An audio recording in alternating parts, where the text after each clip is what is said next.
मेरे प्यारे मित्रों, जय हिंद। एकेडमी फॉर एजुकेशन में आपका स्वागत है। हम परीक्षा के अंतिम प्रहार में आ चुके हैं और हम लगातार कुछ न कुछ ऐसे बातें करेंगे जो आपको सीधे सीधे एग्जाम के दृष्टि से बहुत महत्वपूर्ण होंगे। और आपको इसी तरह से क्या करना, अंतिम दौर में परीक्षा की तैयारी करना है। अगर यह वीडियो को आप देख लेंगे तो मैं गारंटी के साथ कहता हूं कि आप पूरा क्वेश्चन एक समय के अनुसार करके आएंगे। तो हम जितनी भी बात करेंगे, कुछ इंपॉर्टेंट क्वेश्चन की बात करेंगे जो हमारे द्वारा दिए रहेंगे। बहुत सारे क्वेश्चन हैं, लेकिन हम वही क्वेश्चन बताएंगे जो हमको इंपॉर्टेंट लगते हैं। अब देखिए कितना मिलता है, लेकिन जो क्वेश्चन का जो पैटर्न होगा वो तो मिलेगा ही। तो चलिए बात कर लेते हैं कक्षा 10 का मॉडल पेपर, और सीक्वेंस बाय सीक्वेंस हम बात करेंगे। तो सबसे पहले हम क्वेश्चन को देख लेते हैं। पहला जो क्वेश्चन होगा, सत्य और असत्य पर आधारित प्रश्न होंगे। अब जब प्रश्न पत्र आपको मिलेगा तो 3 घंटे 15 मिनट पेपर के मिलेंगे, 15 मिनट पढ़ने को मिलेगा और उसका निर्देश देख लेंगे। क्वेश्चन जब पढ़ते जाएंगे तो क्वेश्चन के सामने जो अंक दिए रहेंगे कितने अंक करना है। इसके अलावा आपको समय होना चाहिए, सही समय होना चाहिए, कितने समय में कितना क्वेश्चंस आपको अटेम्प्ट करना है, एक क्वेश्चन कितना समय देना है। हम क्या करते हैं, जब एस्से लिखते हैं या निबंध लिखते हैं या कुछ और लिखते हैं तो उसमें ज़्यादा समय, जीवन परिचय उसमें ज़्यादा समय देते हैं, जिससे समय का हम सही के सदुपयोग नहीं कर पाते, जिससे हमारा प्रश्न छूट जाते हैं। तो हम आपको बताएंगे कितने समय में आपको प्रश्न करना है और कितना समय लेना चाहिए, इसके बारे में बात करेंगे।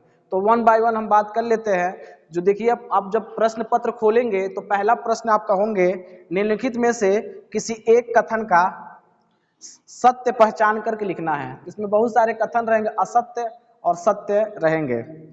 तो देखिए एक प्रश्न है, हम प्रश्न क्या करेंगे, 2019 की बात करेंगे या 2020 की, वो 2019 की। तो इसमें प्रश्न पूछा था, प्रेमचंद एक प्रमुख नाटककार हैं। प्रेमचंद जो है एक प्रमुख नाटककार हैं, तो यह सत्य है कि असत्य है? असत्य है। क्या है? प्रेमचंद जो है एक प्रमुख नाटककार है, क्या है? असत्य है।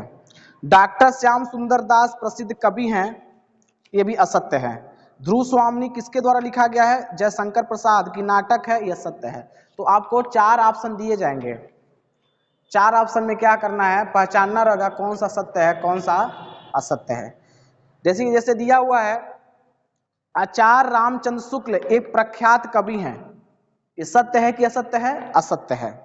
जैसे रामविलास शर्मा कवि के रूप में प्रसिद्ध हैं, रामविलास शर्मा कवि के रूप में क्या है? प्रसिद्ध हैं, ये क्या है? सत्य है कि असत्य है? ये सत्य है। इसी प्रकार क्या भूलूं क्या याद करूं आत्मकथा विधा की रचना है, सत्य है। प्रेमचंद एक महाकवि के रूप में प्रसिद्ध हैं, यह असत्य है। गुनाहों के देवता उपन्यास के लेखक कौन है? डॉक्टर धनवी भारती, यह सत्य है।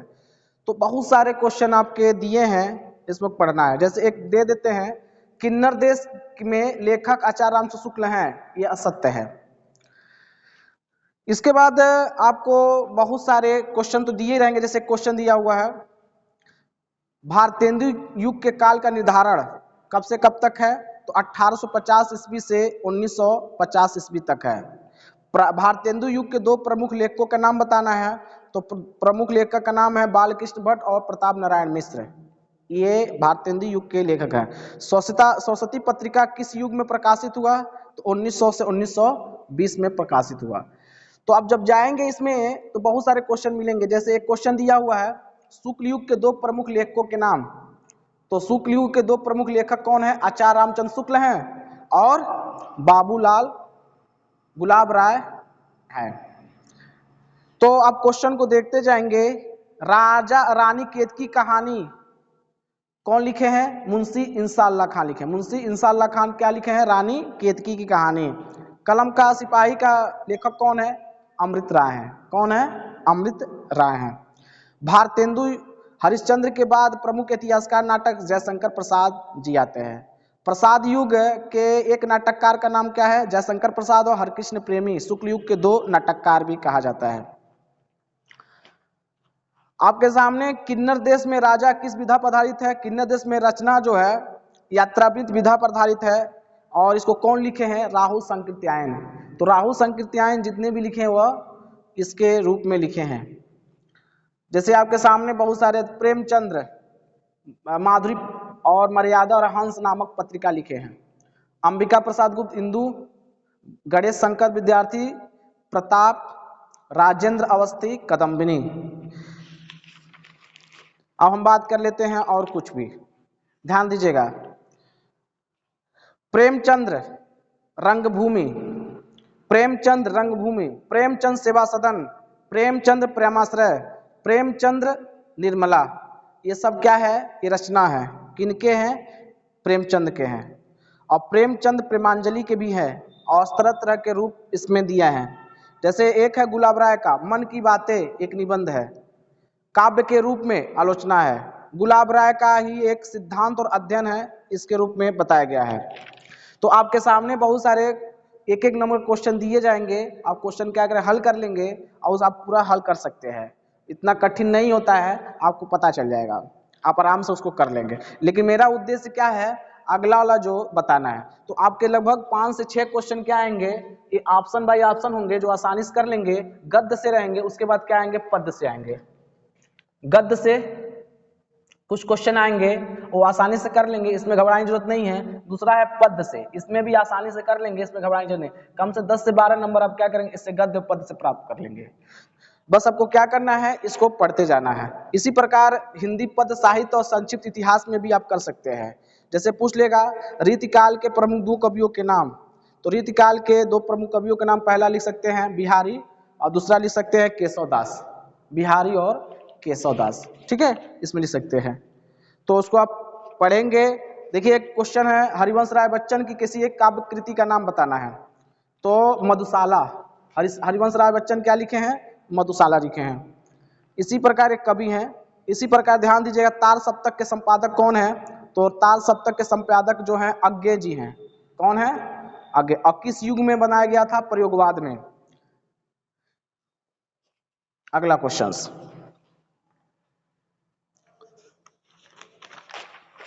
देखिए मैं असल पढ़ दे रहा हूं। खुमान रासो किसकी रचयिता है? दलपति विजय का। इसके साथ हमीर रासो कौन लिखे हैं? सारंगधर लिखे हैं। विजयपाल रासो कौन लिखे? नल सिंह लिखे हैं। इसी आखिरी कलाम कौन लिखे हैं? मलिक मोहम्मद जायसी। और मदनाष्टक कौन लिखे? रहीम लिखे हैं। इसके अलावा कवि प्रिया केशवदास लिखे हैं। विज्ञान गीता केशवदास जी लिखे हैं। और श्रृंगार मंजरी ये चिंतामणि जी लिखे हैं। प्रेम माधुरी भारतेंदु हरिश्चंद्र, प्रेम मालिका भारतेंदु हरिश्चंद्र, प्रेम प्रलाप भारतेंदु हरिश्चंद्र, कश्मीर सुषमा श्रीधर पाठक, और प्रेम प्रपंच हरिऔध, रस कलश हरिऔध, कमायनी जयशंकर प्रसाद, आंसू जयशंकर प्रसाद, लहर जयशंकर प्रसाद, झरना जयशंकर प्रसाद, ये सब इंपॉर्टेंट होते हैं। कुकुरमुत्ता निराला, निराला जी लिखे कुकुरमुत्ता को। अड़िमा निराला जी लिखे हैं। तुलसीदास निराला जी लिखे हैं। नए पत्ते निराला जी, ये सब आपके क्या है? इंपॉर्टेंट है। इसके बाद कुरुक्षेत्र कौन लिखे हैं? दिनकर साहब। रश्मि रथी दिनकर साहब लिखे हैं। उर्वशी क्या लिखे हैं? दिनकर साहब लिखे हैं। इसके अलावा धूप और धुआं दिनकर साहब लिखे हैं। और विस्पान जो है सोहनलाल द्विवेदी साहब लिखे हैं। और सुनहरे सवाल अज्ञे जी लिखे हैं। इंद्रधनु रौदे हुए अज्ञे जी, चिंता अज्ञे जी लिखे हैं। और हरिवंश राय बच्चन क्या लिखे हैं? मधुशाला हरिवंश राय बच्चन लिखे हैं। बंगाल का अकाल हरिवंश राय बच्चन लिखे हैं। आकुल अंतर हरिवंश राय बच्चन लिखे हैं। सूत की माला बच्चन जी लिखे हैं। युगधारा नागार्जुन लिखे हैं। युगधारा नागार्जुन लिखे हैं। तालाब की मछलियां नागार्जुन लिखे हैं। खून और शोले नागार्जुन। ध्यान दे, सूरदास जी दोहावली की रचना किए हैं।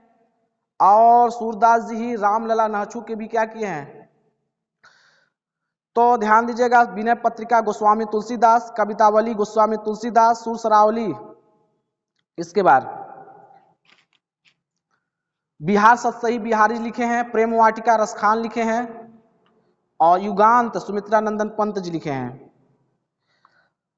कविता कौमुद्री कौन लिखे? रामनेश त्रिपाठी। माता माखनलाल चतुर्वेदी। अकाल में सारस केदारनाथ सिंह। और हल्दी घाट कौन लिखे हैं? श्याम नारायण पांडे जी लिखे हैं। जय हनुमान श्याम नारायण पांडे लिखे हैं। ये आपका क्या था, आप इसको एक बार दो बार पढ़ेंगे तो आप आसानी से इसको कर लेंगे। अब हम बात करते हैं जो इंपॉर्टेंट है।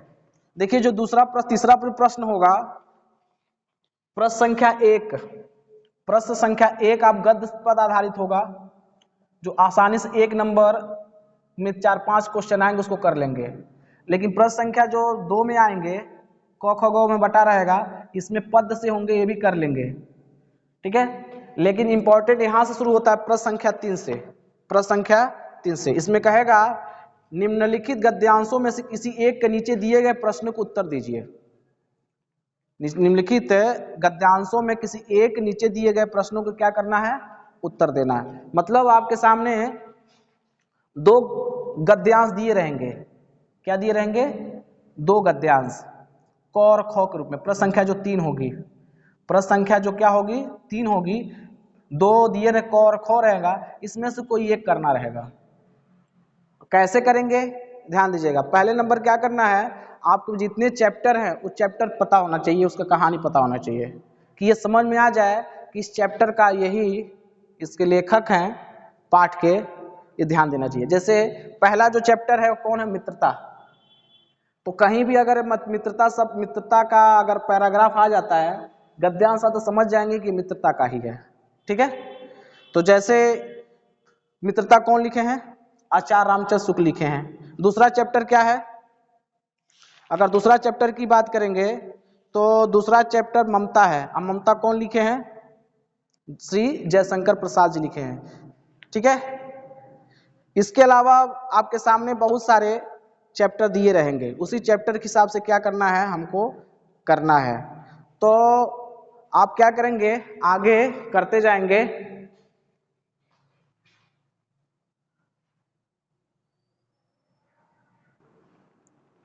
तो इसमें आपको क्या करना है, एक गद्यांश दिए जाएंगे। अब गद्यांश में क्या करना है आपको, उसमें कुछ क्वेश्चन दिए रहेंगे, क्वेश्चन को हल करना रहेगा। जैसे हम कुछ गद्यांश पढ़ देते हैं। जैसे पहले चैप्टर का मित्रता चैप्टर का गद्यांश है, हम जो पढ़ रहे हैं उसी को आप पढ़ना है। देखिए, मित्र सच्चे पथ प्रदर्शक के समान होना चाहिए, जिस पर हम पूरा विश्वास कर सके। भाई के समान होना चाहिए, जिसे हम अपनी प्रीति पात्र बना सके। हमारे मित्र की सच्ची सहानुभूति होनी चाहिए, ऐसी सहानुभूति जिससे एक के हानि लाभ को दूसरा अपना हानि लाभ समझे। मित्रता के लिए यह आवश्यक नहीं है कि 2 मित्र एक ही प्रकार के कार्य करते हों या एक ही रुचि के हों। इस प्रकार प्रकृति और आचरण की समानता भी आवश्यक या वांछनीय नहीं है। 2 भिन्न प्रकृति के मनुष्यों में बराबर प्रीति और मित्रता रही।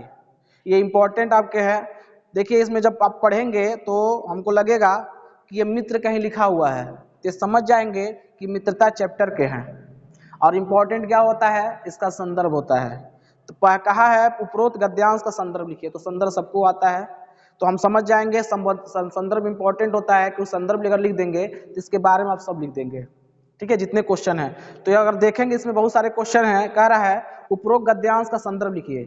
दूसरा, गद्यांश के रेखांकित अंश की व्याख्या कीजिए। तो उसमें क्या करेंगे, रेखांकित अंश का व्याख्या करना है। लेखक ने अच्छे मित्र की क्या विशेषता बताई है, अथवा सच्चा मित्र कैसे होना चाहिए, हमारे और हमारे मित्र के बीच कैसी सहानुभूति होनी चाहिए, ठीक है। तो सबसे पहले इसका उत्तर हम देते हैं। पहला क्या कहा है, कैसे लिखेंगे, 2 क्वेश्चन रहेंगे, दोनों में से जो हमको आएगा उसको क्या करना है, करना रहेगा। तो हम लिख देंगे, पहले के उत्तर जब लिखते जाएंगे तो पहले के कुछ शब्द लिख करके यहाँ लिखेंगे, फिर डॉट करके अंतिम के 2 शब्द लिख देंगे और उसका क्या करेंगे, प्रश्न संख्या 1 डाल करके उसका उत्तर लिख देंगे। बहुत लंबा चौड़ा नहीं लिखेंगे, छोटे छोटे शब्दों में लिख देंगे, ठीक है।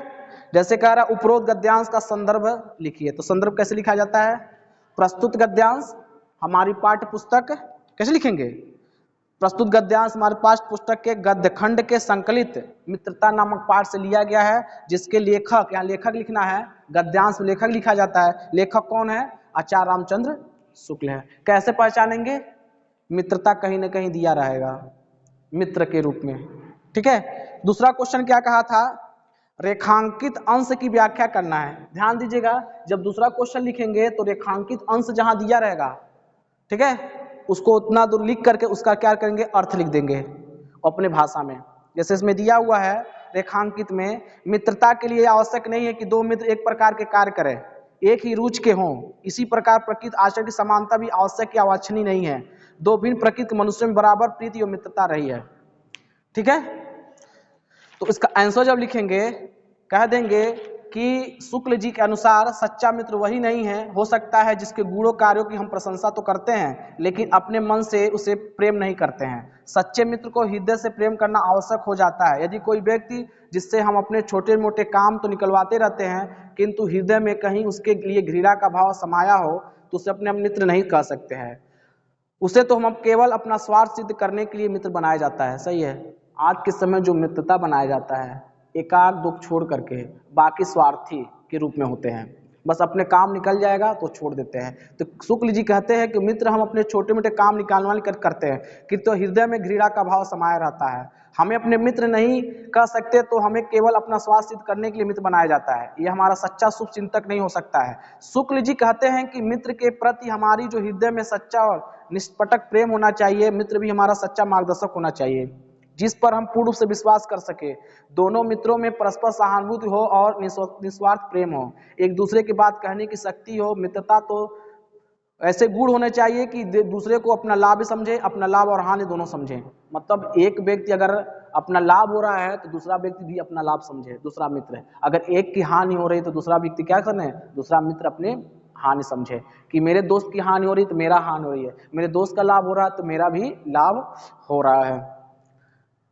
भिन्न भिन्न प्रकृति व आचरण वाले व्यक्ति भी आपस में मित्र हो सकते हैं। ये जरूरी नहीं है कि एक ही समान व्यक्ति, एक ही मोल चेहरा, एक अवस्था के व्यक्ति ही क्या हो सकते हैं, मित्र हो सकते हैं। अलग अलग भी प्रकृति के व्यक्ति मित्र हो सकते हैं, लेकिन दोनों की समानताएं मिलनी होनी चाहिए।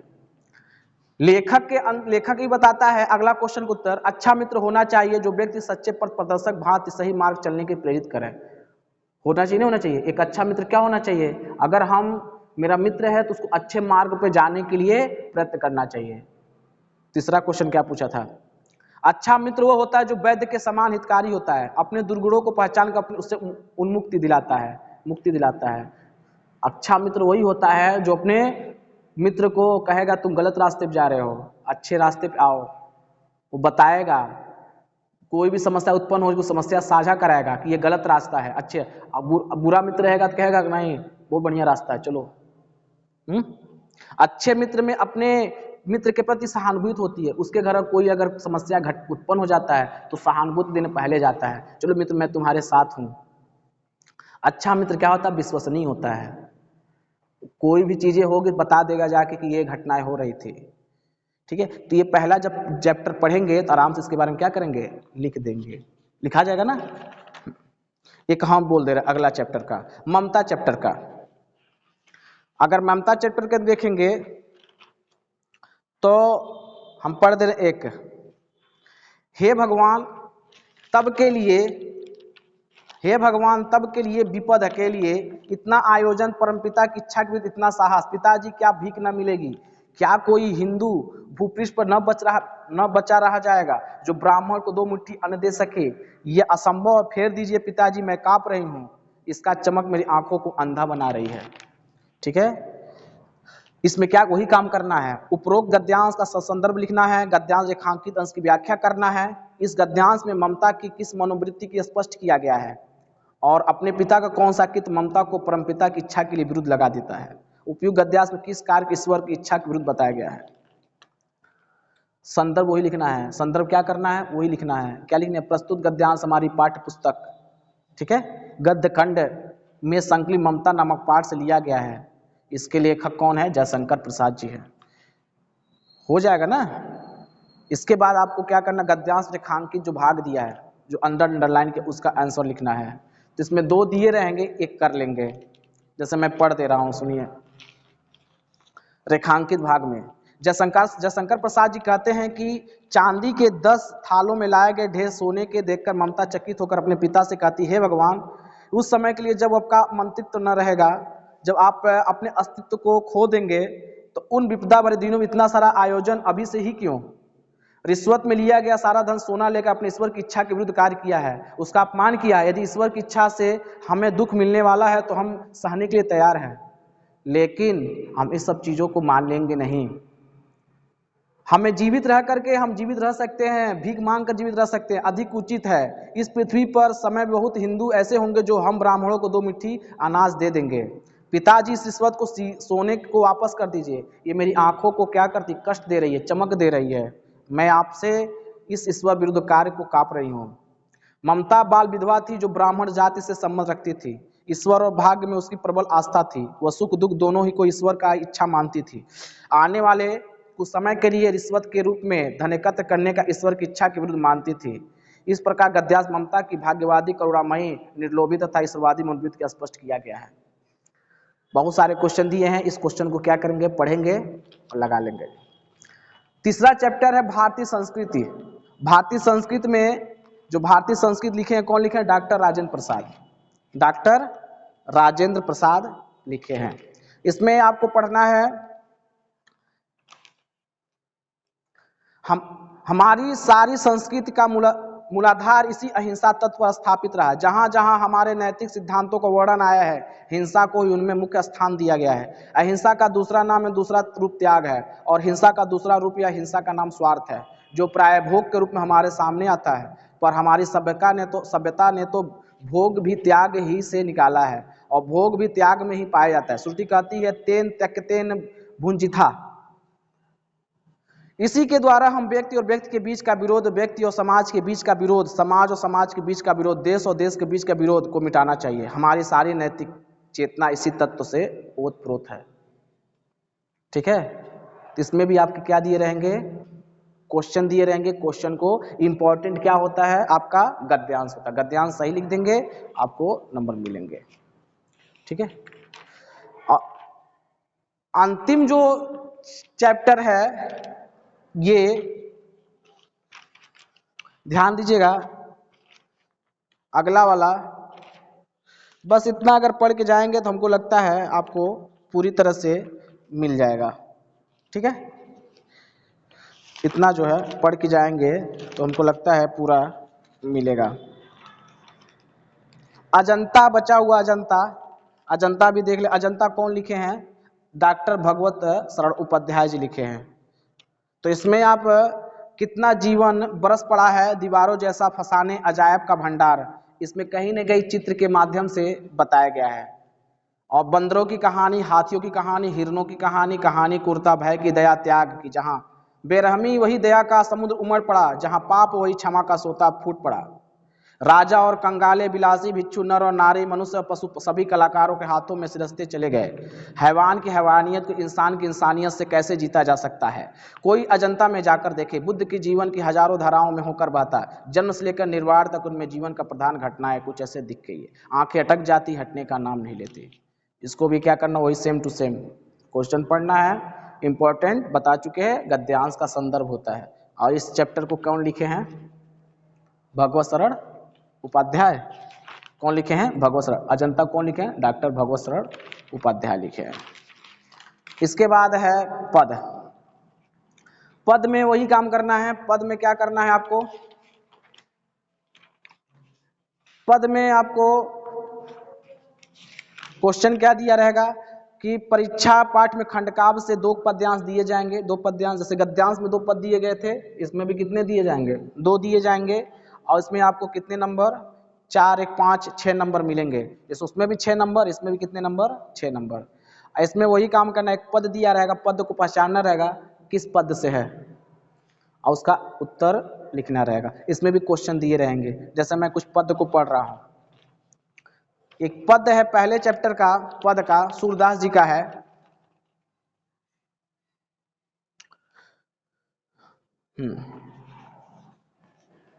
ये देख लीजिए, मैया हो न चरायु गाय, सिगरे ग्वाल घिरावत मोसो, मेरे पाय पिराय, जो न पताई पूछ बलदाऊ, अपनी सब दिवाई, यह मुसु निमाई यशोदा ग्वालनी, गारी देत सिसाई, मैं पठवती अपने लड़का को, आवे मन बहराए, सूर श्याम मेरे अति अबालक, मारत ताही रिंगाई।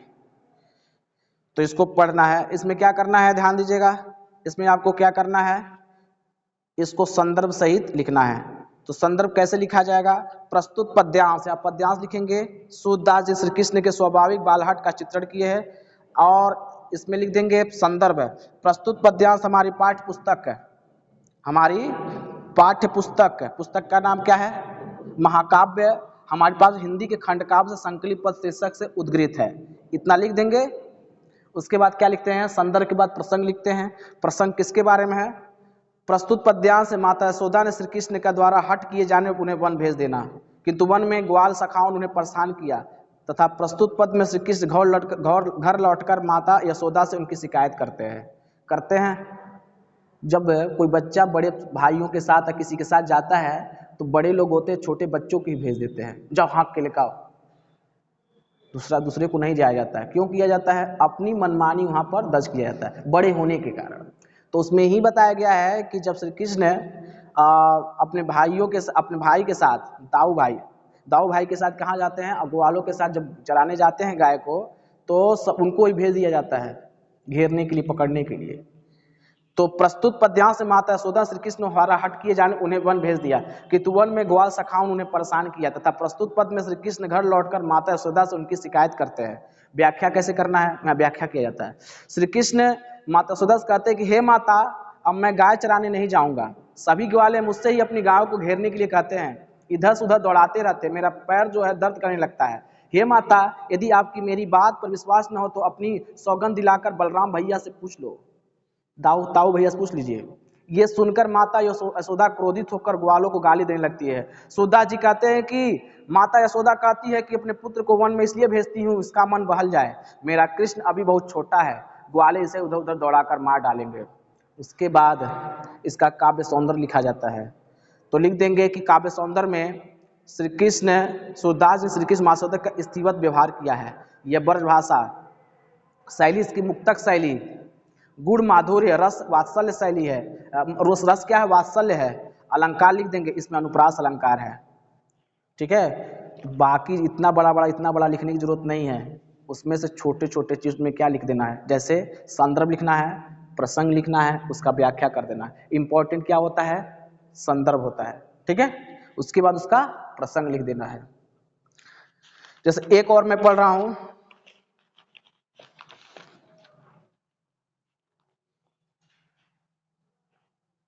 उधो मन न भय 10-20, उधो मन न भय 10-20, एक हुतो सो गए श्याम संग को अवरध ईस, इंद्री शिथिल भई केशव बिनु ज्यों देही बिन शीस, आशा लागी रहत तन श्वासा जो ही कोटि बरीस, तुम तो सखा श्याम सुंदर के सकल जोग इस सूर हमारे नंदन बिनु और नहीं जगदीश।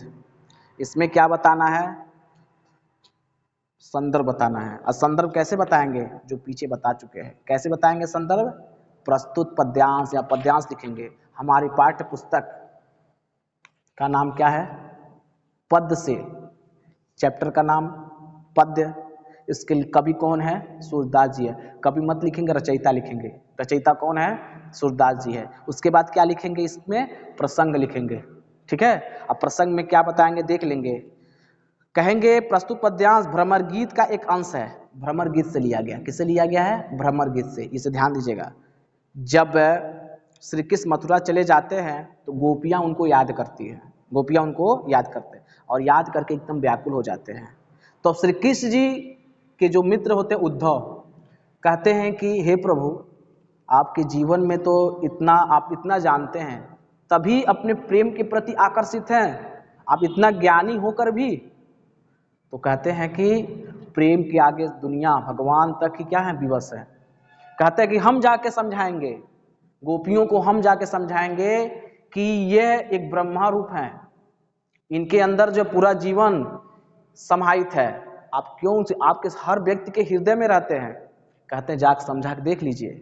तो चिट्ठी लिखते हैं, चिट्ठी से समझाते हैं। तो चिट्ठी जब देखती हैं कि ये कन्हैया भेजे हैं, मतलब किस जी भेजे हैं, तो उसके प्रति वो कहती क्यों आए नहीं, क्यों मिलने आए नहीं, गोपियाँ कहती है। तो उद्धव जी जब आते हैं, गोपियों के पास भेजते हैं, तो ज्ञान और योग का संदेश लेकर ब्रज में पहुंचते हैं, लेकिन इनसे संदेश को स्वीकार करने स्वयं असमर्थ बता। वहां की गोपियां कहती हैं मैं संदेश को नहीं मानती हूँ, जो आप संदेश लेके आए हैं वो अपने जाके प्रभु जी से कह दीजिएगा, हम किसी ब्रह्म को या ब्रह्मा को नहीं जानते हैं, कि हम गूढ़ योग को नहीं जानते हैं, हम बस कृष्ण को जानते हैं, हम दूसरे को नहीं जानते हैं। हम उन्हीं से क्या करते हैं, प्रेम करते हैं, क्योंकि श्री कृष्ण को छोड़कर किसी अन्य को आराध्य नहीं हो सकते, आराधना नहीं कर सकते हैं। गोपियां उद्धव से कहती है, हे उद्धव हमारे 10-20 मन नहीं है, हमारे पास तो एक ही मन है, हम 10-20 मन नहीं जानते हैं। आप उद्धव आप बता रहे हैं जो निर्गुण ब्रह्मा के बारे में, हम कुछ नहीं जानते हैं, हम किसको जानते हैं, कृष्ण को जानते हैं। हम किस मन से तुम्हारे द्वारा बताए गए निर्गुण ब्रह्मा की आराधना करें, अर्थात जब मन में ही है नहीं तो तुम्हारे द्वारा बताए गए धर्म का पालन करें। श्री कृष्ण के बिना हमारी सारी इंद्रियां शिथिल कमजोर पड़ी है, अर्थात शक्तिहीन हो गई है। इनकी स्थिति ठीक वैसी हो चुकी है जैसे बिना सिर के प्राणी की हो जाती है। श्री कृष्ण के बिना हम निष्प्राण हो गए हैं, हमें हमेशा उनके आने की आशा बनी रहती है। इसी कारण हमारे शरीर में श्वास चलती रही है, इसी आशा में हम करोड़ों वर्षों तक जीवित रह सकती है। गोपियां कहती है उद्धव आप तो श्री कृष्ण के मित्र हैं और सभी प्रकार के योग विद्या के स्वामी हैं, संपूर्ण योग विद्या मिलन के उपायों को जानने वाले हैं, आप श्री कृष्ण से हमारा मिलन करा सकते हैं। सुदास जी कहते हैं कि गोपियों ने स्पष्ट रूप से उद्धव को बता दिया कि नंद जी के पुत्र श्री कृष्ण के बिना उनका कोई आराध्य नहीं है, इसके अतिरिक्त और किसी भी आराधना नहीं कर सकती है। ये होता है प्रेम। ठीक है, प्रेम जो है बहुत बड़ी ताकत होती है, बड़े बड़े ईश्वर भगवान खुदा सबको झुका दिया है, सब नतमस्तक हो चुके हैं। काव्य सौंदर्य के बारे में बता देंगे, जब लिख देंगे क्या संदर्भ प्रसंग व्याख्या, उसके बाद सौंदर्य के बारे में बताएंगे, कह देंगे इसमें अनुप्रास अलंकार है, इसमें श्रेष्ठ अलंकार है। ठीक है, पूरा नहीं लिखेंगे क्योंकि इतना समय नहीं होता है, 8 से 10 मिनट में एक क्वेश्चन करना होता है, लॉन्ग क्वेश्चन। इन्हें कि जा करके पूरा लिखते चले जाएं, पता चले कि 10-20 मिनट के क्वेश्चन लगाने 20 में 4 को नंबर 5 को नंबर मिला है। तो आसानी से क्या करना है, हमको करना है। इसमें क्या रखना है, रस श्रृंगार रस के बारे में बताया है, गुड़ क्या माधुर्य है, शैली क्या है मुक्तक है। इसके अलावा धनुष भंग वन पथ पर, ये गोस्वामी तुलसीदास जी लिखे, दूसरा चैप्टर गोस्वामी तुलसीदास जी लिखे हैं। तो इसमें आपको पढ़ना है।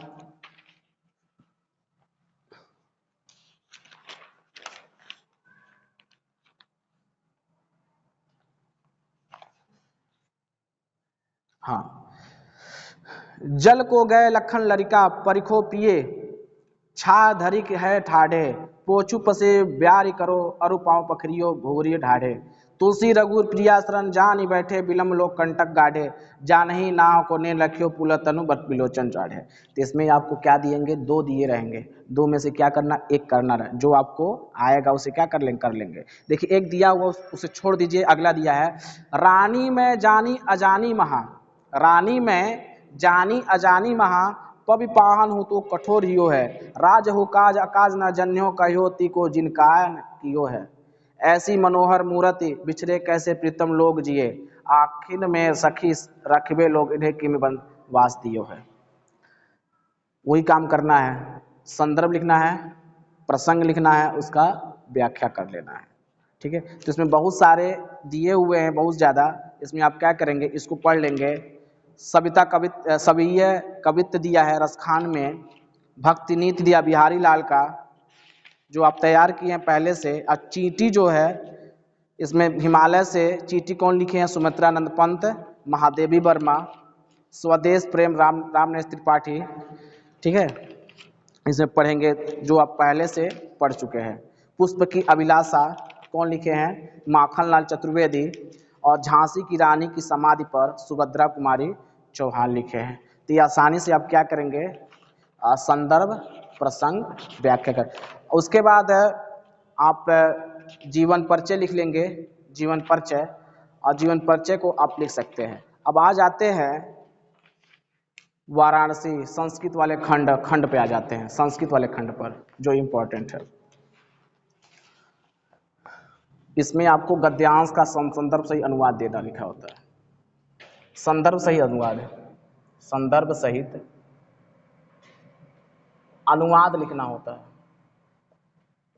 अनुवाद। आप क्या करेंगे, कहानियों को ध्यान से पढ़ेंगे, ठीक है, और इसमें लिखेंगे। जैसे मैं एक पढ़ रहा हूँ वाराणसी चैप्टर का गद्यांश एक।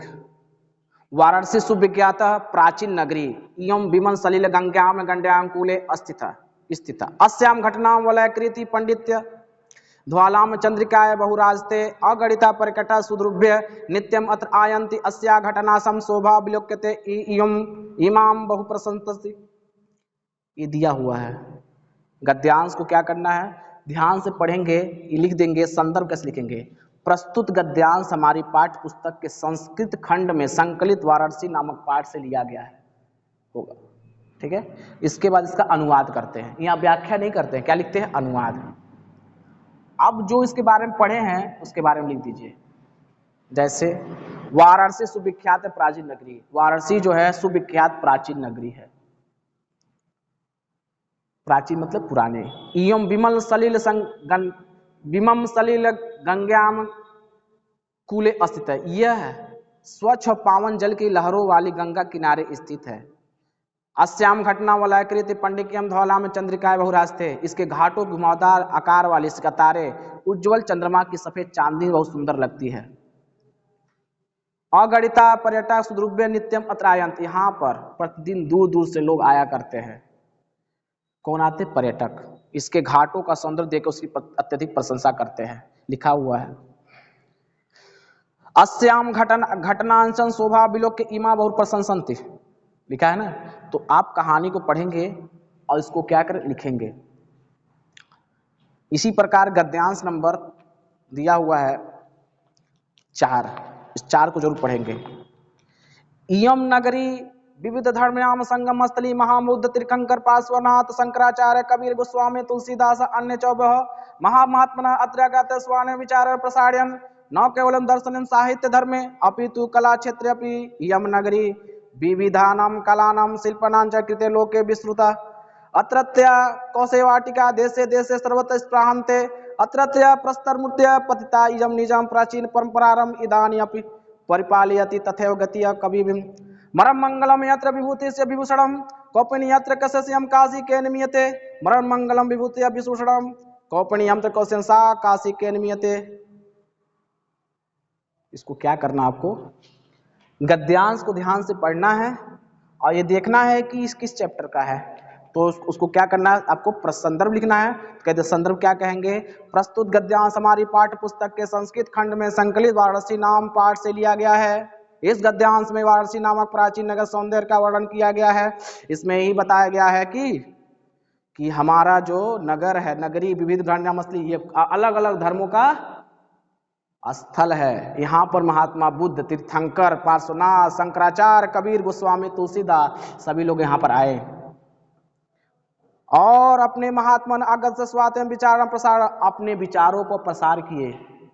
हो जाएगा ना, ये सब कर लेंगे।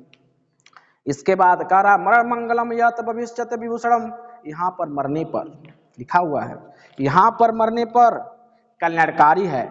जहाँ भस्म की आभूषण गहना है, जहाँ लंगोट की रेशमी वस्त्र है, वह काशी जिसके द्वारा मापी जाती है। अर्थात काशी अतुलनीय है, इसकी तुलना किसी से नहीं किया जा सकता है आसानी से। बहुत इंपॉर्टेंट है। इसके बाद आपके जो प्रश्न उत्तर दिए रहेंगे, प्रश्न उत्तर को क्या करना है, करना रहेगा, ठीक है।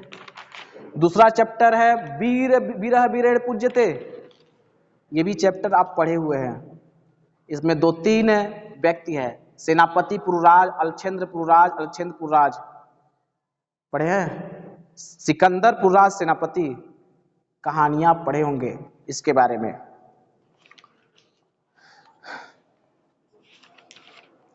प्रबुद्धो ग्रामीण से पढ़ लेंगे आप। प्रबुद्ध ग्रामीण में आप पढ़ेंगे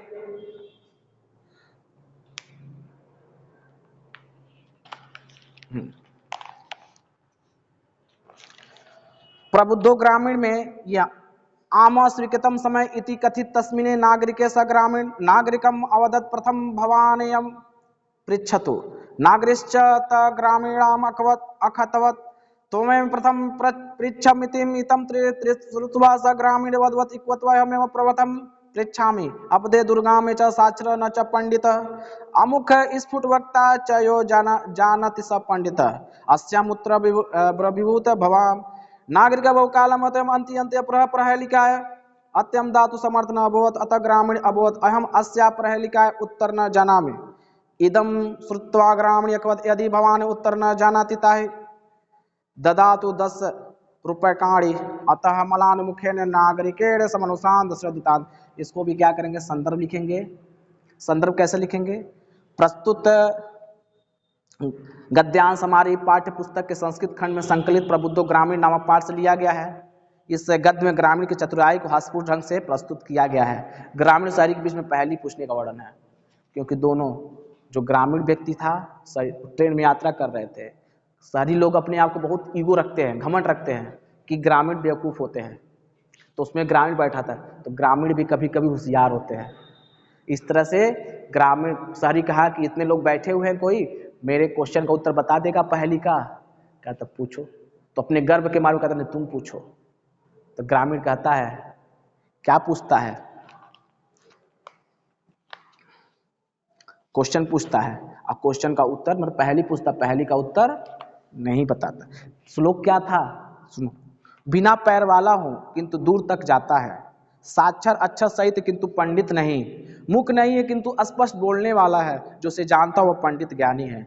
इसका उत्तर बताओ। अब शहरी जो है नहीं बता पाता है, अब जो नहीं बताएगा तब तो बेइज्जती होगा उसका। अब बेइज्जती हुआ बढ़िया से, पैसा भी हारा, बेइज्जती भी हुआ। इसलिए कहा जाता अपने आप को संक्रामित नहीं होना चाहिए, अपने आप को घमंड नहीं करना चाहिए।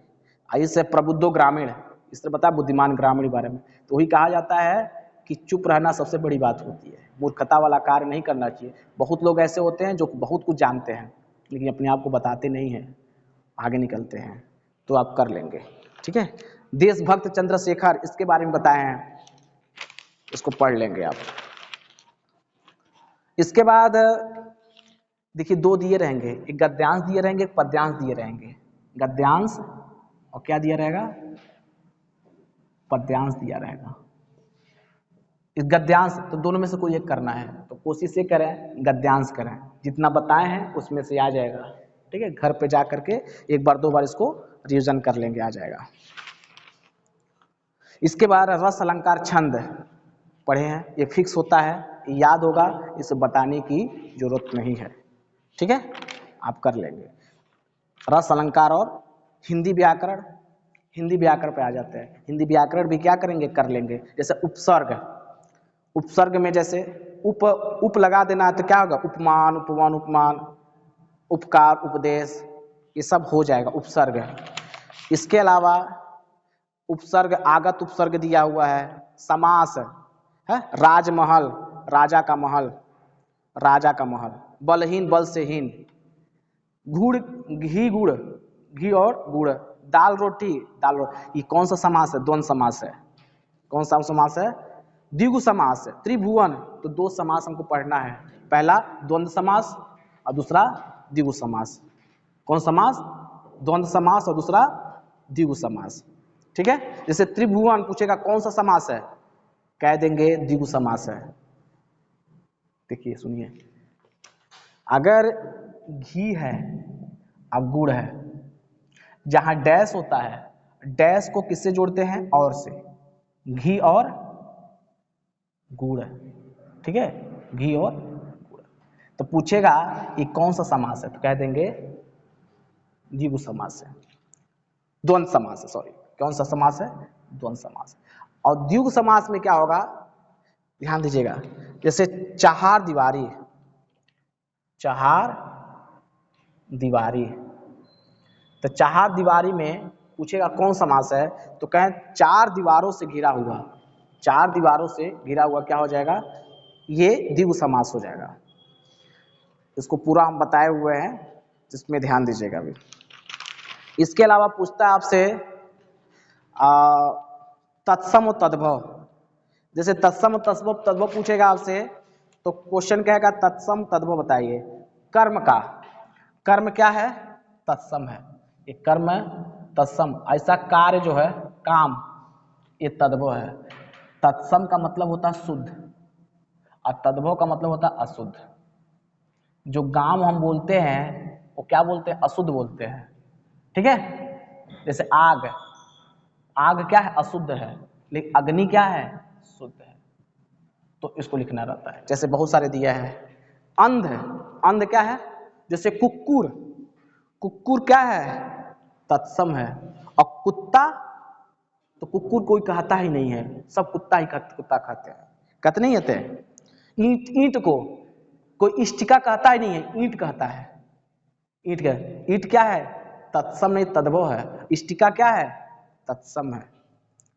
जैसे चिड़िया, चिड़िया और चटिका, जैसे चिड़िया, चिड़िया और चटिका। चिड़िया क्या है? तद्भव है, और चटिका क्या है? तत्सम है। तत्सम का मतलब शुद्ध और तद्भव का मतलब अशुद्ध।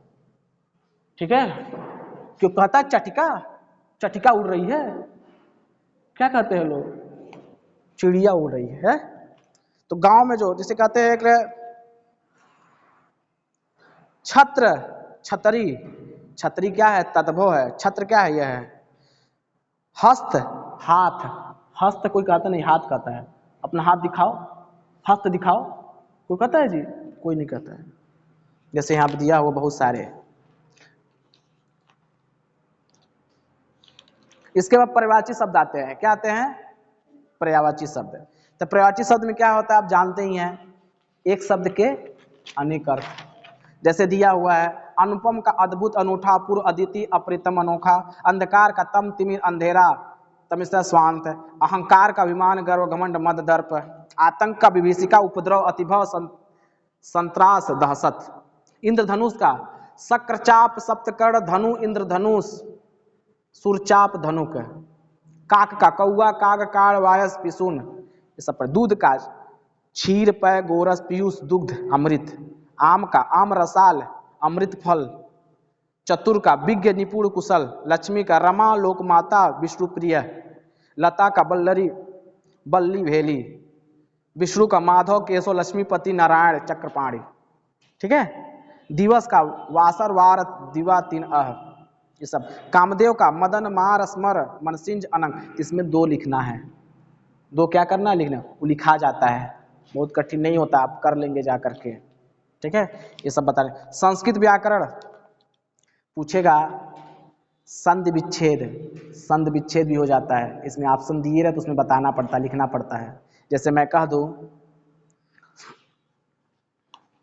सबसे ज्यादा पूछेगा किस संधि से आएगा, तो कहेंगे यड़ संधि से। जितना भी आप पूछ दिया रहेगा सब यड़ संधि रहेगा। ठीक है, क्या रहेगा? यड़ संधि। सब क्या दिया रहेगा? यड़ संधि। जैसे मैं दे रहा हूं, अत्यंत का अति धन अंतः, अत्यंत हो जाएगा। पूछेगा कौन सी संधि है? यड़ संधि है। जैसे स्वागतम का सुधन आगतम हो जाएगा ना। जैसे प्रत्येकम का प्रतिधन एकम, कौन सी संधि है? यड़ संधि है। यड़ बस याद रखेंगे, हो जाएगा। जैसे अत्यधिकम का अतिधन अधिकतम, अतिधन अधिकम। जैसे गुराज्ञा का गुरुधन आज्ञा, छात्राज्ञा का छात्रीय धन आज्ञा। ठीक है, उसके बाद क्या आता है? शब्द रूप आता है। शब्द रूप, शब्द रूप में क्या है? विभक्ति पूछता है, एक वचन द्विवचन बहुवचन। ठीक है, तो इसमें पूछेगा फल का बताइए शब्द रूप, प्रथमा बताइए, एक वचन बताइए। ठीक है, ये पूछेगा, आप कर लेंगे इसको। मति शब्द का दो ही पूछता है, फल का पूछेगा मति का, दोनों में से एक आ जाएगा, उसको कर लेंगे। धातु बताना है, कौन सा लकार है, वर्तमान काल है कि भविष्य काल है। जैसे पढ़ना का, पठ का बताना है। ठीक है, उसके बाद हिंदी वाक्य में संस्कृत अनुवाद करने के लिए आ जाएंगे, तो इसको ध्यान से कर लेंगे। अब अंतिम जो होगा निबंध रचना होगी। क्या होगी? निबंध रचना आएगी। तो निबंध रचना को क्या करेंगे आप लोग? पढ़ेंगे। तो इसमें ध्यान दीजिएगा कौन कौन से निबंध पढ़ना है। पहला कोरोना वायरस पर निबंध को क्या रहे, कोरोना वायरस पर पढ़ लेंगे। ठीक है, निबंध के और दूसरा जो है आप पढ़ेंगे प्रदूषण का प्रभाव, वायु प्रदूषण, जल प्रदूषण, मृदा प्रदूषण और रेडिएटिव प्रदूषण, ये सब प्रदूषण जो थे प्रभाव पढ़ लेंगे। और अगला पढ़ेंगे इसमें जल संरक्षण कैसे किया जाता है, जल ही जीवन है। तो दो पर्यावरण वातावरण पर ये आसानी से ज़्यादा नहीं लिखेंगे, इसको अंतिम में लिखेंगे पूरी तरह से, ठीक है। और लास्ट जो क्वेश्चन होगा मातृभूमि के लिए, मात्र ध्यान सुन लीजिए, मातृभूमि के लिए जो खंडकाव्य होंगे लास्ट क्वेश्चन, ठीक है, खंडकाव्य। इसमें आपको मातृभूमि पढ़ना है। इसमें कहेगा कि मातृभूमि के लिए खंड के आधार पर द्वितीय सर्ग, तृतीय सर्ग, इसमें कितने सर्ग हैं, 3 सर्ग हैं। और तीनों सर्ग के बारे में पूछ सकता है, या पूछेगा प्रथम सर्ग, द्वितीय सर्ग या तृतीय सर्ग के बारे में लिखिए। तो प्रथम सर्ग में, द्वितीय सर्ग में और तृतीय सर्ग में, देखिए प्रथम सर्ग में संकल्प की बात किया गया है, द्वितीय सर्ग में संघर्ष की बात किया गया है और तृतीय सर्ग में बलिदान की बात किया गया है, ठीक है। प्रथम सर्ग की बात किया जाए, देखिए मातृभूमि जो है ये खंडकाव्य किसने लिखा है, डॉक्टर जयशंकर त्रिपाठी ने लिखा है। ये महान स्वतंत्रता सेनानी चंद्रशेखर आजाद के जीवन के बारे में है।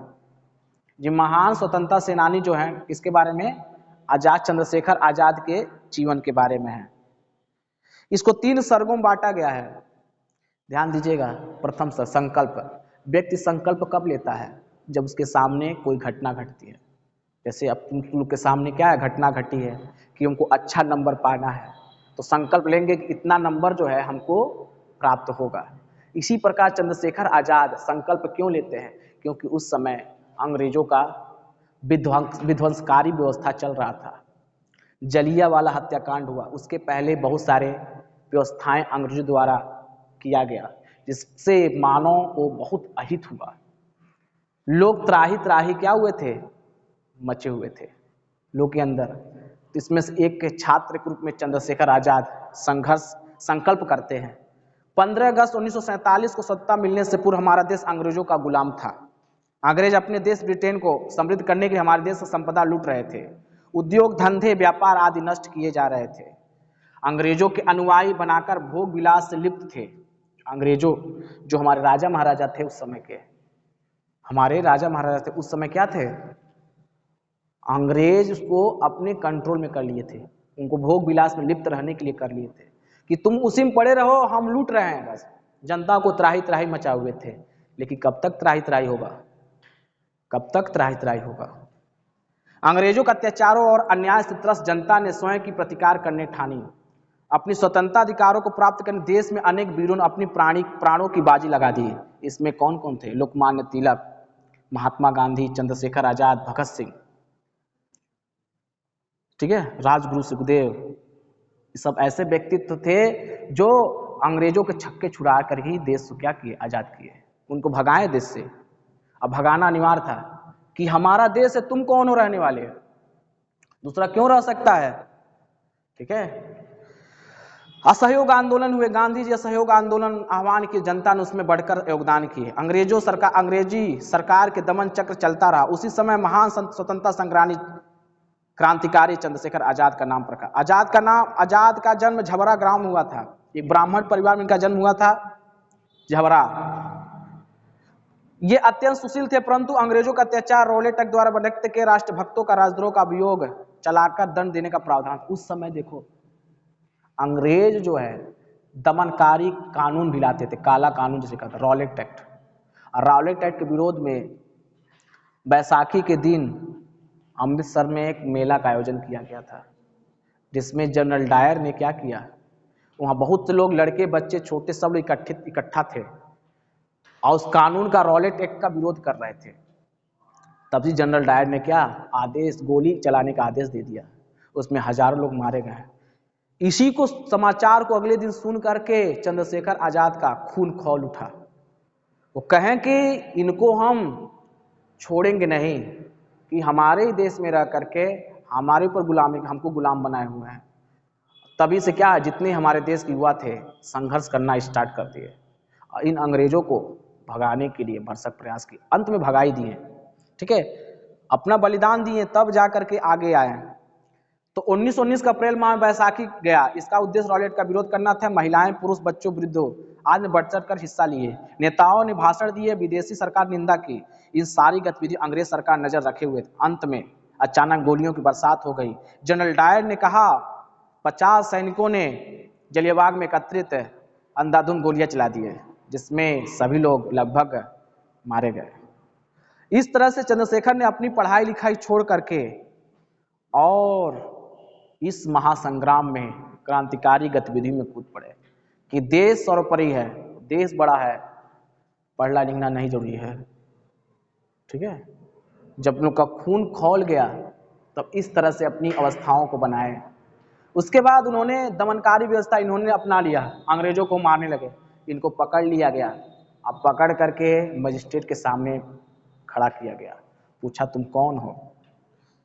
जब चंद्रशेखर बालक के रूप में थे, गिरफ्तार किया राजा देने के लिए, सजा देने के लिए चंद्रशेखर मजिस्ट्रेट के सामने प्रस्तुत किया। मजिस्ट्रेट ने जब चंद्रशेखर से नाम पूछा तो उत्तर दिया आजाद, मेरा नाम आजाद है। वो छोटा सा बालक 15-16 साल का। आज के लड़के रहते तो डर जाते।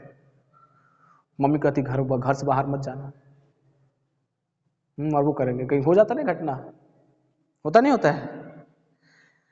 उन्होंने अपने पिता का नाम क्या है? स्वाधीन है। बार बार पूछते रह गए, बताने की कोशिश नहीं किए। जो सत्य सत्य है। तो मजिस्ट्रेट ने कहा कि केवल 15 साल का है, 16 बेत मारा जाए। बताइए 16 बेत। अब बेत देखेंगे, मेरे पास है बेत रखे हुए हैं। 16 बेत मारा गया। अभी धीरे से, कभी पुलिस का डंडा खाया है ना? खाए होंगे, पता चले होगा। अभी नहीं खाए होंगे, छोटे हैं अभी, उसे आते हैं। तो जो खाते होंगे उनको पता होता होगा कैसे खाया जाता है। उसके बाद जो है डंडा उठाए, अल्ले डंडा लेने उनको मारा गया। पता चला क्या? बताइए, 15 साल की उम्र, 15 साल की उम्र, 16 बेत मजिस्ट्रेट ने दिया, जिसमें जज जो था। उसके बाद जब ये बातें पूरे एरिया में फैल गई कि छोटा सा बालक चंद्रशेखर नाम का लड़का है और अपने देश की आजाद दिलाने के लिए, इन अंग्रेजों को भगाने के लिए 16 डंडा खाए हैं। उसके बाद वहां से जब जेल से आते हैं, लोग, जनता अपनी आंखों में बसा लेती है।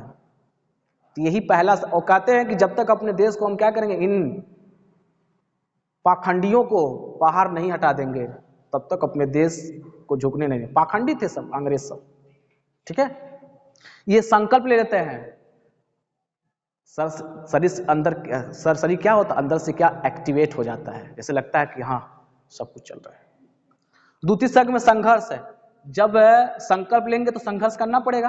जैसे परीक्षाएं आप लोग तैयार कर रहे हैं तो संकल्प लिए तो मेहनत तो करना पड़ेगा, जाहिर सी बात है। तो संकल्प क्या लिए? उसके बाद आजाद ने युवाओं क्रांति की ज्वाला भड़का दी। उनके नाम को सुनकर युवक स्वतंत्रता की खातिर लड़ने लगे। हो गया, एक लड़का अब आ गया है फील्ड में, देखा सब लड़के है, दूर दूर तक बातें, फलनवा का लड़का जा रहा है, ढिकनवा का लड़का जा रहा है, चलो। युवक स्वतंत्रता के खातिर लड़ने को तैयार हो जाते। उनके शौर्य और साहस पर आनो प्रकृति की मोहित हो गई। असहयोग आंदोलन मंद पड़ गया।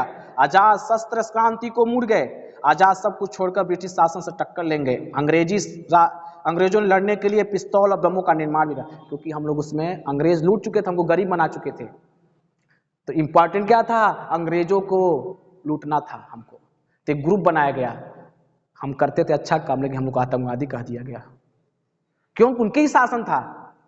एक बाई एक को लोग पकड़ करके उनको फांसी दिया जाएगा। इसमें मुख्य रूप से बटुकेश्वर दत्त, चंद्रशेखर आजाद, भगत सिंह, सबको क्या है, मौत के। लेकिन एक को मारोगे 10,000 पैदा हो जाएंगे, क्योंकि हमारा देश युवाओं का देश है। एक पगलाएगा तो 10 लोग जाएंगे। देखो, एक पगलाएगा तो 10 लोग क्या करेंगे, जाएंगे। सब लोग हथियार उठा लिए। अंग्रेज थोड़ा हम लोग यहाँ कहते ना, यहाँ के लोगों की एक उम्र होती है, एक सीमा होती है। अगर कोई बात हद पे आ जाएगी ना, तो ये नहीं देखेंगे जाति धर्म संप्रदाय सब छोड़ करके हथियार उठा लेंगे। दिखाई देता है गांव समाज में, जब लड़के पागल हो जाते हैं तो किसी सुनते नहीं है, तो उस समय भी किसी को सुने नहीं। अब देखो क्या हुआ, बहुत सारे अपने शिष्य बने। जैसे इसमें रोशन, अशफाक, राम प्रसाद बिस्मिल को फांसी की सजा मिली। बख्शी को आजीवन कारावास मिला, अंतर 15 को 3 वर्ष के कठोर मिला, लेकिन डरे नहीं, इंकलाब जिंदाबाद करते हुए आगे निकल चुके। साइमन कमीशन का भारी विरोध भी हुआ 1928 में। साइमन कमीशन जब आया, जिसमें बाद में लाला लाजपत राय की क्या हो गई, मृत्यु हो गई। अब और लोग पागल हो चुके हैं कि एक बार एक के बाद क्या सबको फांसी दे रहे हैं, मार रहे हैं सब। तब ने कहे कि अब जो है महात्मा गांधी जो अहिंसा का जो कर रहे हैं, वो अहिंसा नहीं, वो अभिहिंसा होगा। अब हिंसा से क्या करेगा इस जगह? महात्मा गांधी शांत कर रहे हैं कि अहिंसा करिए। कहें कब तक हम अहिंसा करेंगे? हिंसा करना प्रारंभ। लेकिन क्या हुआ, अफसर लहलुहान होकर नीचे गिर पड़े। भगत सिंह राजगुरू तत्काल वहां से भाग, परंतु पुलिस का यह सिपाही भगत सिंह के पीछे लग गया। आजाद वहां समय नहीं थे। उन्होंने देख लिया कि आजाद ने उसी क्षण अपनी गोली का निशाना बनाकर ढेर कर दिए। मारा गया गोरा अफसर सांडर्स की हत्या करी। ऐसी सांडर्स हत्या के दौरान इन लोग को क्या की गई, फांसी दी गई। पकड़े गए कुछ लोग, और इनमें मुख्य रूप से अपने चंद्रशेखर आजाद भी थे। इनको भी क्या किया गया, पकड़ा गया। और अंत में क्या हुआ, 8 अप्रैल असेंबली में बम धमाका हुआ, बहुत लोग को गिरफ्तार कर लिया गया। सरदार भगत सिंह, बटुकेश्वर दत्त तुरंत गिरफ्तार और वन में आजीवन कारावास भी हो गया। कुछ लोग को मृत्युदंड हो गया, फांसी की सजा हो गई। संगठन का सारा का आजाद पर आ गया। लेकिन क्या हुआ, तृतीय सर्ग में बलिदान दे, ये हमारा संघर्ष था। उसके बाद क्या हुआ, बलिदान होता है। बलिदान क्या है, सभी लोग मीटिंग कर रहे थे इलाहाबाद अल्फ्रेड पार्क में, उसमें चंद्रशेखर आजाद भी थे। तभी किसी ने सूचना दे दिया, किसको, अंग्रेजों को। मिले रहते थे ना, आज भी कुछ लोग क्या होते हैं ना, देखिएगा आप गांव क्षेत्र में जो लोग होते हैं मिले रहते हैं कि रुद्रपुर में कोई घटना घट गई है, कुछ में कोई घटना घट गई है, तो चौराहा पर रहेगा, पुलिस वालों से पूछेंगे, मुखबरी होते हैं, सब बता देते हैं और उसके पूरा कहानी जान लेंगे, बता देंगे जा करके। इसी तरह से चंद्रशेखर आजाद के कुछ लोग थे, हितकारी थे, लेकिन जाके किसको बता दिए, अंग्रेजों को। अंग्रेज को था कि फलानवा कहाँ है, इलाहाबाद में है, पकड़ लो जाके। और आए बेचारे अकेले थे, सब दोस्तों भगा दिए, कहें कि सबको न मरने पाए। अकेले पिस्तौल लिए हुए थे, लड़ते लड़ते कई लोग को मारे। अब बताओ एक पिस्तौल में कितनी गोलियां, 6, 7, 10 से 600 गोलियां हो सकती है। मारे, लड़ाई किए, और अंत में क्या है, गोली बस अपने को शूट कर लेते हैं। ये महान बभूति है, ये महान क्रांतिकारी है कि अंग्रेजों के गोली से नहीं मरे, अपनी गोली से क्या किए, शहीद हो गए। तो 3 सर्गों में क्या किया गया था, बांटा गया था। ठीक है, ये कौन थे, मातृभूमि के लिए इंपॉर्टेंट। तो 3 सर्ग, पहला सर्ग क्या है, संकल्प, दूसरा संघर्ष, और तीसरा क्या, बलिदान। समझ में आ गया ना? अगर इतना लिख देंगे, इसको अंत में लिखेंगे। देखिए क्या क्या अंत में लिखना है, ऐसे और ये। ठीक है, शुरुआत लिखेंगे 2 से 3 पेज, 4 पेज, खूब बढ़िया बढ़िया लिखिएगा। इतना बढ़िया लिखिएगा एग्जामिनर खुश हो जाए। ठीक है, एकदम बढ़िया बढ़िया, एकदम जैसे नहीं होता राइटिंग, बैठा बैठा के उससे। ठीक है, सब कुछ। ज़्यादा समय नहीं देना है। जब आप जीवन परिचय लिखेंगे तो एक पे 80 शब्द, 100 शब्द ज़्यादा मत लिखिएगा, एक ही पेज में लिख दीजिएगा पूरा, उसमें जीवन परिचय, उसकी भाषा शैली, उसका रचना। ठीक है, आप जहाँ जब लिखेंगे उसके जब जो इम्पोर्टेंट उसका अंडरलाइन कर देंगे। ठीक है, 1-2 कापियाँ नहीं होती, बहुत सारी कापियाँ होती हैं, इसे चेक करना होता है। पास हो जाएंगे सबको अच्छे नंबर से। ठीक है, बढ़िया मेहनत करिए, वहाँ पर डरिएगा मत, डराइएगा। पड़ोसी को भी ध्यान दीजिए, पड़ोसी कैसा बैठा है, बूढ़ा व्यक्ति बैठा है कि नहीं बैठा है। ठीक है, कुछ लोग बूढ़े लोग भी बैठे रहते हैं, एग्जाम देते हैं, तो घबराने की जरूरत नहीं है। अब होपलेस नहीं होना, पेपर पाना है, जो हमको आ रहा है उसको करना है, तभी जिंदगी क्या होगी, सुचारू से चलेगी। नहीं, बुढ़ापा नज़दीक है, कोई पूछने वाला नहीं रह जाएगा। इसे पढ़िए। ठीक है, तो बुढ़ापे से बचिए, अभी ज़िंदगी क्या काटिए। तो ये पेपर मैंने बता दिया है, आपको घर पे जाना है, इस पेपर को पढ़ना है। ये मिलते रहेंगे, आप लोग आए। Thank you very much.